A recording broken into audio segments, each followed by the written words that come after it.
মরুভূমির দেশ সৌদি আরবে শৈত্যপ্রবাহ ধেয়ে আসছে বলে সতর্কবার্তা দিয়েছে দেশটির আবহাওয়া। আসসালামু আলাইকুম everyone, welcome to another new blog video. কি অবস্থা সবাই? আশা করি সবাই ভালো আছেন, আমিও ভালো আছি আলহামদুলিল্লাহ। এখনো যারা আমার চ্যানেলটি সাবস্ক্রাইব করেন অবশ্যই সাবস্ক্রাইব করে দেবেন এবং পাশে থাকা বেল আইকনটি ক্লিক করে দেবেন যাতে পরবর্তী নেক্সট ভিডিও সবার আগে আপনি দেখতে পারেন।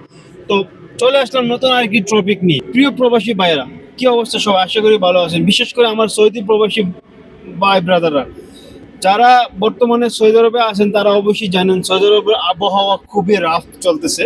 সো এখন কিন্তু আপনারা যারা সৌদি আরবে আছেন তারা অবশ্যই জানেন যে বর্তমান সৌদি আরবে আবহাওয়া খুবই রাফ চলতেছে কিছু কিছু অঞ্চলে।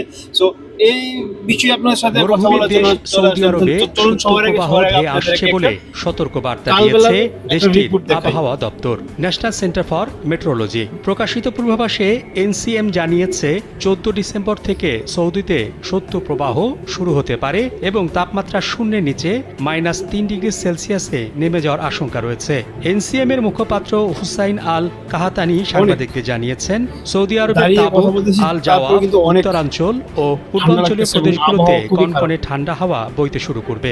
এর ফলে এসব অঞ্চলের তাপমাত্রা -3 ডিগ্রিতে নেমে যেতে পারে। আগামী সোমবার ও মঙ্গলবার থেকে রাজধানী রিয়াদ, মক্কা, মদিনা, আল কাসেম সহ উপকূলীয় অঞ্চলেও শৈত্যপ্রবাহ শুরু হবে। তবে এসব এলাকার তাপমাত্রা 2 ডিগ্রি থেকে 5 ডিগ্রি সেলসিয়াসের মধ্যে থাকবে।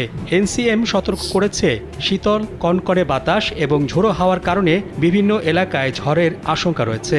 এছাড়া শৈত্যপ্রবাহ চলাকালে জনগণকে জরুরি প্রয়োজন ছাড়া বাড়ির বাইরে বের না হওয়ার পরামর্শ দিয়েছে আবহাওয়া দপ্তর। ঠান্ডা থেকে বাঁচতে প্রয়োজনীয় ব্যবস্থা গ্রহণ এবং সৌদি সরকারের নির্দেশনা মেনে চলতে জনগণকে আহ্বান করা হয়েছে।